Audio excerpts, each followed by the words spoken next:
മലപ്പുറം എന്ന് പറയുന്ന ഒരു ചെറിയ ജില്ലയാണോ? ആ മണ്ണെന്ന് പറയുന്നത് കേരളത്തിന് നൽകിയിട്ടുള്ള സംഭാവനകൾ ചെറുതാണോ? നമ്മളൊക്കെ ഇപ്പോൾ ഇവിടെ നിന്ന് സംസാരിക്കുന്ന മലയാള ഭാഷയാണല്ലോ അല്ലേ?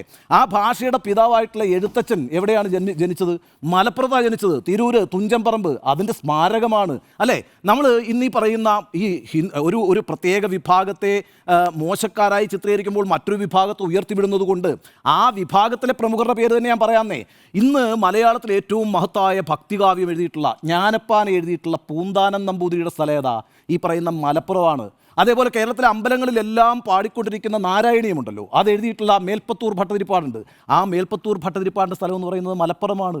ഇന്നും ഈ പറയുന്ന കേരളത്തിലെ ക്ഷേത്രങ്ങൾക്ക് മുമ്പിലെ സോപാനത്തിൽ നിന്ന് പാടുന്ന സോപാന സംഗീതമുണ്ടല്ലോ, ആ സംഗീതത്തിൻ്റെ ഏറ്റവും പ്രമുഖനായ വക്താവായിട്ടുള്ള ഞരളത്ത് രാമപൊതുവാൾ എന്ന് പറയുന്നത് മലപ്പുറം ജില്ലയിൽ നിന്ന് വരുന്ന ആളാണെന്നേ.